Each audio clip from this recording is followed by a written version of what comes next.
कौसल्या सुप्रजा रामः पूर्वा सन्ध्या प्रवर्तते। उत्तिष्ठ नरशार्दूल कर्तव्यम् दैवमाह्निकम्। कौसल्या सुप्रजा रामः पूर्वा सन्ध्या प्रवर्तते। उत्तिष्ठ नरशार्दूल कर्तव्यम् दैवमाह्निकम्। उत्तिष्ठोत्तिष्ठ गोविन्द उत्तिष्ठ गरुडध्वज। उत्तिष्ठ कमलाकान्त त्रैलोक्यम् मङ्गलम् कुरु। उत्तिष्ठोत्तिष्ठ गोविन्द उत्तिष्ठ गरुडध्वज। उत्तिष्ठ कमलाकान्त त्रैलोक्यम् मङ्गलम् कुरु।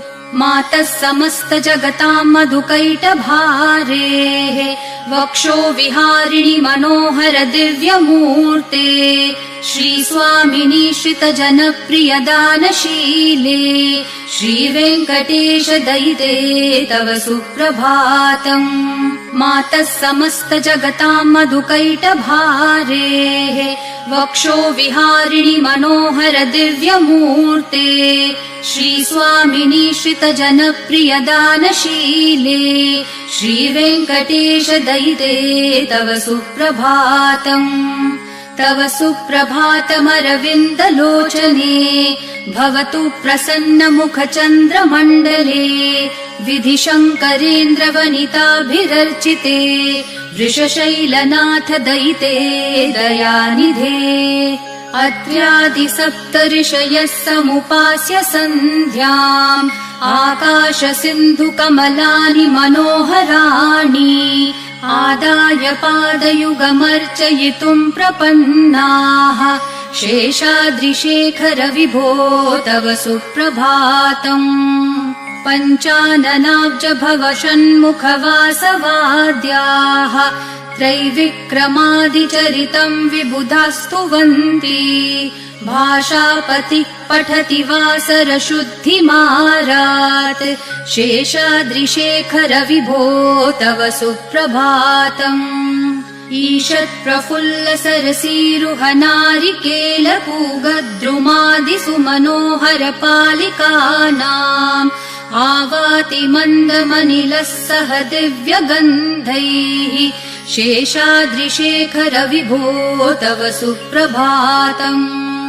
उन्मील्य नेत्रयुगमुत्तम पञ्चरस्था पात्रावशिष्ठ कदलीफलपायसानि भूत्वा सलीलमथ केलिशुकाः पठन्ति। शेषाद्रिशेखर विभो तव सुप्रभातम्। तन्त्री प्रकर्ष मधुरस्वनया विपञ्च्या गायत्यनन्त चरितम् तव नारदोऽपि। भाषा समग्रमसकृत्करचार रम्यम्। शेषाद्रिशेखर विभो तव सुप्रभातम्।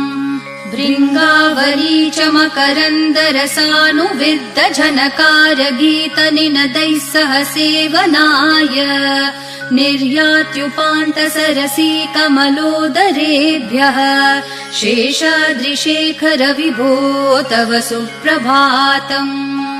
योषागणेन वरदध्नि विमथ्यमाने घोषालयेषु दधिमन्थन तीव्रघोषाः। रोषात् कलिम् वदधते ककुभश्च कुम्भाः। शेषाद्रिशेखर विभो तव सुप्रभातम्। पद्मेशमित्र शतपत्र गतालिवर्गाः हर्तुम् श्रियम् कुवलयस्य निजाङ्गलक्ष्म्या। भेरीनिनादमिव बिभ्रति तीव्रनादम्। शेषाद्रिशेखर विभो तव सुप्रभातम्। श्रीमन्नभीष्टवरदाखिल लोकबन्धो श्री श्रीनिवास जगदैकदयैक सिन्धो श्रीदेवतागृह भुजान्तर दिव्यमूर्ते श्रीवेङ्कटाचलपते तव सुप्रभातम्। श्रीमन्नभीष्टवरदाखिल लोकबन्धो श्री श्रीनिवास जगदेकदयैक सिन्धो श्रीदेवतागृह भुजान्तर दिव्यमूर्ते श्रीवेङ्कटाचलपते तव सुप्रभातम्।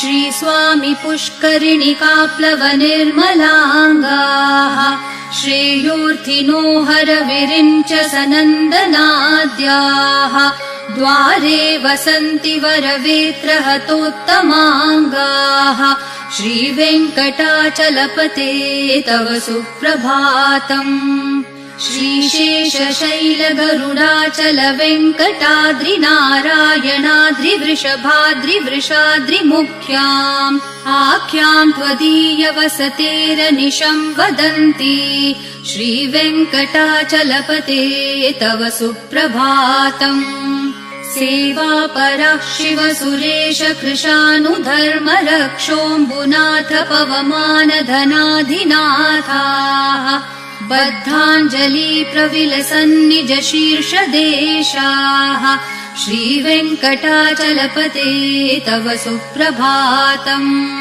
घाटेषु ते विहगराज मृगाधिराज नागाधिराज गजराज हयाधिराजाः स्वस्वाधिकारमहिमाधिकमर्थयन्ते श्रीवेङ्कटाचलपते तव सुप्रभातम् सूर्येन्दुभौमबुधवाक्पतिकाव्यसौरिस्वरभानुकेतुदिविशत्परिषत्प्रधानाः त्वद्दासदासचरमावधिदासदासाः श्रीवेङ्कटाचलपते तव सुप्रभातम् त्वत्पादधूलिभरितस्फुरितोत्तमाङ्गाः स्वर्गापवर्गनिरपेक्षनिजान्तरङ्गाः कल्पागमाकलनयाकुलताम् लभन्ते श्रीवेङ्कटाचलपते तव सुप्रभातम् त्वद्गोपुराग्रशिखराणि निरीक्षमाणाः स्वर्गापवर्गपदवीम् परमाश्रयन्तः मर्त्या मनुष्यभुवने मतिमाश्रयन्ते श्रीवेङ्कटाचलपते तव सुप्रभातम् श्रीभूमिनायक दयादिगुणामृताब्धे देवाधिदेव जगदेक शरण्यमूर्ते श्रीमन् अनन्त गरुडादिभिरर्चिताङ्घ्रे श्रीवेङ्कटाचलपते तव सुप्रभातम् श्रीपद्मनाभ पुरुषोत्तम वासुदेव वैकुण्ठमाधव जनार्दन चक्रपाणे श्रीवत्सचिह्न शरणागत पारिजात श्रीवेङ्कटाचलपते तव सुप्रभातम् कन्दर्पदर्पहर सुन्दर दिव्यमूर्ते कान्ताकुचाम्बुरुह कुड्मललोल दृष्टे कल्याण निर्मल गुणाकर दिव्यकीर्ते श्रीवेङ्कटाचलपते तव सुप्रभातम् मीनाकृते कमठकोल नृसिंहवर्णिन्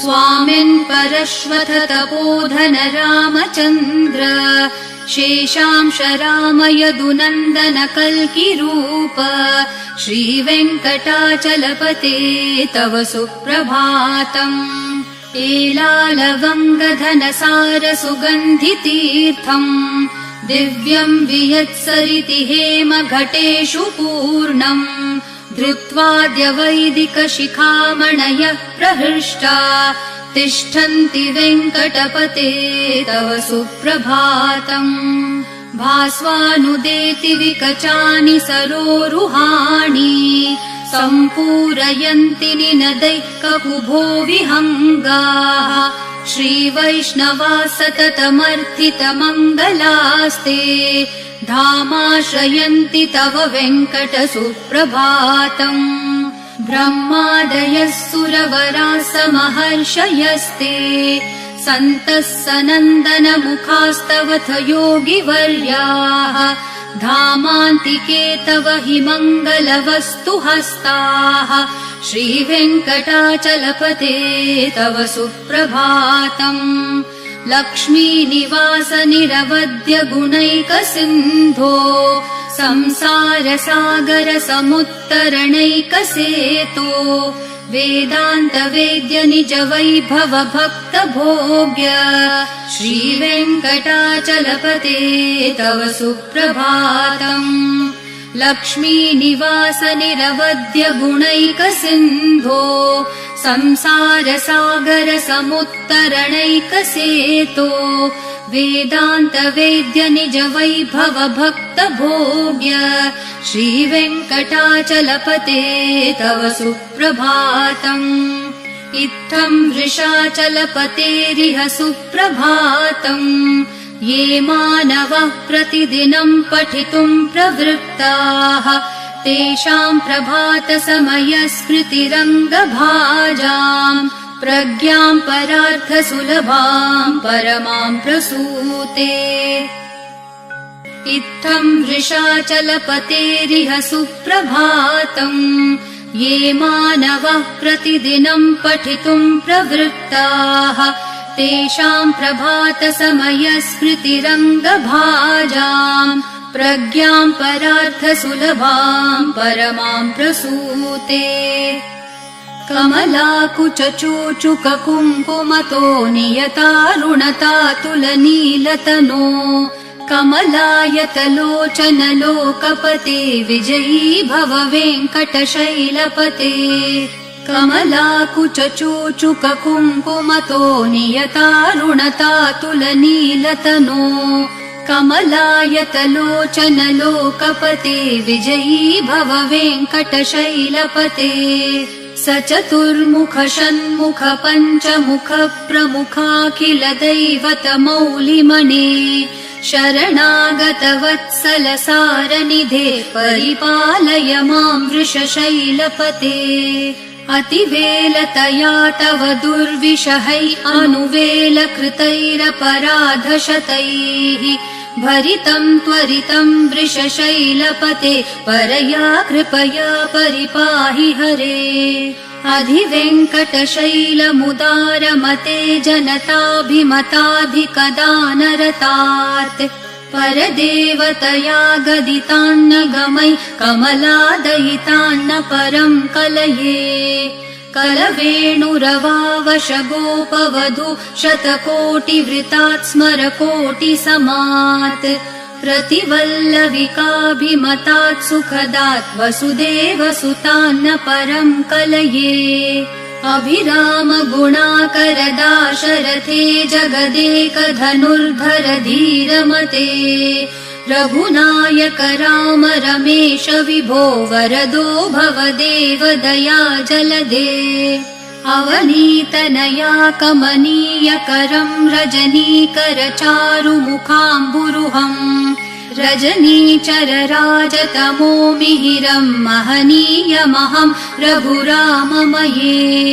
सुमुखं सुहृदं सुलभं सुखदं स्वनुजं च सुखाय ममोघशरम् अपहाय रघुत्वहमन्यमहं न कथञ्चन कञ्चन जातु भजे। विना वेङ्कटेशं न नाथो न नाथ सदा वेङ्कटेशं स्मरामि स्मरामि। हरे वेङ्कटेश प्रसीद प्रसीद प्रियं वेङ्कटेश प्रयच्छ प्रयच्छ। विना वेङ्कटेशं न नाथो न नाथ सदा वेङ्कटेशं स्मरामि स्मरामि। हरे वेङ्कटेश प्रसीद प्रसीद प्रियं वेङ्कटेश प्रयच्छ प्रयच्छ। अहं दूरतस्ते पदाम्भोजयुग्म प्रणामेक्षयागत्य सेवां करोमि। सकृत्सेवया नित्यसेवा फलं त्वं प्रयच्छ प्रयच्छ प्रभो वेङ्कटेश। अज्ञानिना मया दोषान् अशेषान् विहितान् हरे क्षमस्व त्वं शेषशैलशिखामणे। अज्ञानिना मया दोषान् अशेषान् विहितान् हरे क्षमस्व त्वं शेषशैलशिखामणे। ईशानां जगतोऽस्य वेङ्कटपतेर्विष्णोः परां प्रेयसीं तद्वक्षस्थलनित्यवासरसिकाम् तच्छान्तिसंवर्धिनीम् पद्मालङ्कृतपाणिपल्लवयुगाम् पद्मासनस्थाम् श्रियम् वात्सल्यादिगुणोज्ज्वलाम् भगवतीम् वन्दे जगन्मातरम् ईशानाम् जगतोऽस्य वेङ्कटपतेर्विष्णोः पराम् प्रेयसीम् तद्वक्षस्थलनित्यवासरसिकाम् तच्छान्तिसंवर्धिनीम् पद्मालङ्कृतपाणिपल्लवयुगाम् पद्मासनस्थाम् श्रियम् वात्सल्यादिगुणोज्ज्वलाम् भगवतीम् वन्दे जगन्मातरम् श्रीमान् कृपाजलनिधे कृत सर्वलोक सर्वज्ञ शक्तनतवत्सल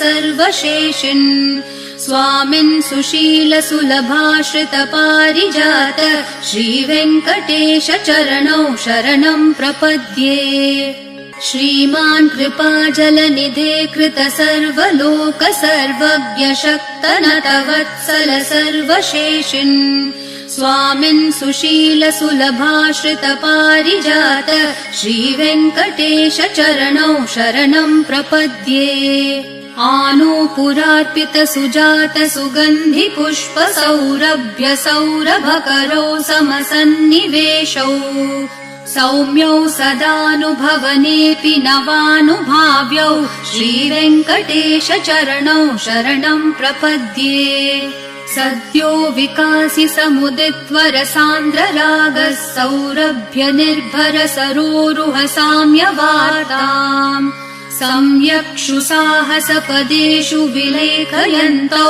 श्रीवेङ्कटेश चरणौ शरणम् प्रपद्ये रेखामयध्वज सुधाकलशातपत्र वज्राङ्कुशाम्बुरुह कल्पक शङ्ख चक्रैः भव्यैरलङ्कृततलौ परतत्त्वचिह्नैः श्रीवेङ्कटेश चरणौ शरणम् प्रपद्ये ताम्रोदरद्युतिपराजित पद्मरागौ ब्राह्मेर्महोभिरभिभूत महेन्द्रनीलौ उद्यन्नखांशुभिर्दस्त शशाङ्कभासौ श्रीवेङ्कटेश चरणौ शरणम् प्रपद्ये सप्रेम भीतिकमलाकर पल्लवाभ्याम् सम्माहनेऽपि सपदिक्लममादधानौ कान्ताववाङ्मनसगोचर सौकुमार्यौ श्रीवेङ्कटेश चरणौ शरणम् प्रपद्ये लक्ष्मीमहीतदनुरूप निजानुभाव नीलादिदिव्यमहिषीकर पल्लवानाम् आरुण्यसङ्क्रमणतः किल सान्द्ररागौ श्रीवेङ्कटेश चरणौ शरणम् प्रपद्ये नित्यानमद्विधि शिवादि किरीटकोटि प्रत्युक्त दीप्ति नवरत्नमहप्ररोहैः नीराजनाविधिमुदारमुपादधानौ श्रीवेङ्कटेश चरणौ शरणम् प्रपद्ये विष्णोपदे परम इत्युदित प्रशंसो यौ मध्य उत्स इति भोग्यतयाप्युपातौ भूयस्ततेति तव पाणितलप्रदिष्टौ श्रीवेङ्कटेश चरणौ शरणम् प्रपद्ये पार्थाय तत्सदृशसारथिना त्वयैव यौ दर्शितौ स्वचरणौ शरणम् व्रजेति भूयोऽपि मह्यमिह तौ करदर्शितौ ते श्रीवेङ्कटेश चरणौ शरणम् प्रपद्ये मन्मूर्धिकालियफने विकटाटवीषु श्रीवेङ्कटाद्रिशिखरे शिरसि श्रुतीनाम् चित्तेऽप्यनन्यमनसाम् सममाहितौ ते श्रीवेङ्कटेश चरणौ शरणम् प्रपद्ये आम्लानहृष्यदवनीतलकीर्णपुष्पौ श्रीवेङ्कटाद्रिशिखराभरणायमानौ आनन्दिताखिल मनोनयनौ तवेतौ श्रीवेङ्कटेश चरणौ शरणम् प्रपद्ये प्रायप्रपन्नजनता प्रथमावगाह्यो मातुस्तना विविशिशोरमृतायमानौ प्राप्तौ परस्परतुलामतुलान्तरौ ते श्रीवेङ्कटेशचरणौ शरणं प्रपद्ये सत्वोत्तरैः सततसेव्यपदाम्बुजेन संसारतारकदशार्द्रदृगञ्चलेन सौम्योपयन्तृमुनिना मम दर्शितौ ते श्रीवेङ्कटेशचरणौ शरणं प्रपद्ये सत्वोत्तरैः सततसेव्यपदाम्बुजेन संसारतारकदशार्द्रदृगञ्चलेन सौम्योपयन्तृमुनिना मम दर्शितौ ते श्रीवेङ्कटेशचरणौ शरणं प्रपद्ये श्रीशश्रिया घटिकया त्वदुपाय भावे प्राप्ये त्वयि स्वयमुपेयतया स्फुरन्त्या नित्याश्रिताय निरवद्य गुणाय तुभ्यं श्यां किङ्करो वृषगिरीश न जातु मह्यम् श्रीशश्रिया घटिकया त्वदुपाय भावे प्राप्ये त्वयि स्वयमुपेयतया स्फुरन्त्या नित्याश्रिताय निरवद्य गुणाय तुभ्यं श्यां किङ्करो वृषगिरीश न जातु मह्यम् श्रियः कान्ताय कल्याणनिधये निधयेऽर्थिनाम् श्रीवेङ्कटनिवासाय श्रीनिवासाय मङ्गलम् श्रियः कान्ताय कल्याणनिधये निधयेऽर्थिनाम् श्रीवेङ्कटनिवासाय श्रीनिवासाय मङ्गलम् लक्ष्मी सविभ्रमालोकसुप्रविभ्रमचक्षुषे चक्षुषे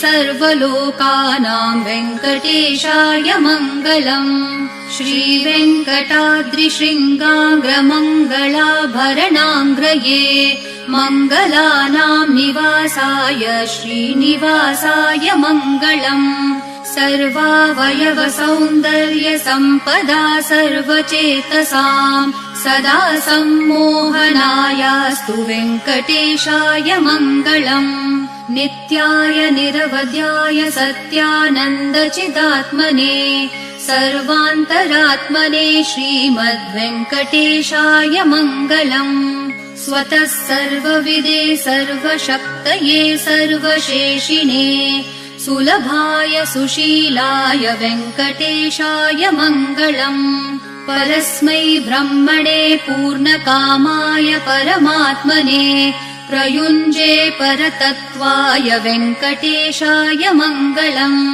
आकालतत्त्वमशान्तम् आत्मनामनुपश्यताम् अतृप्तामृतरूपाय वेङ्कटेशाय मङ्गलम् प्रायस्वचरणौ पुंसां शरण्यत्वेन पाणिना कृपया दिशते श्रीमद्वेङ्कटेशाय मङ्गलम् दयामृत्तरङ्गिन्यास्तरङ्गैरिव शीतलैः अपाङ्गैः सिञ्चते विश्वम् वेङ्कटेशाय मङ्गलम् सद्भूषाम्बरहेतिनां सुषमावहमूर्तये सर्वार्तिशमनायास्तु वेङ्कटेशाय मङ्गलम् श्रीवैकुण्ठविरक्ताय स्वामि पुष्करिणितटे रमया रममाणाय वेङ्कटेशाय मङ्गलम् श्रीवैकुण्ठविरक्ताय स्वामि पुष्करिणितटे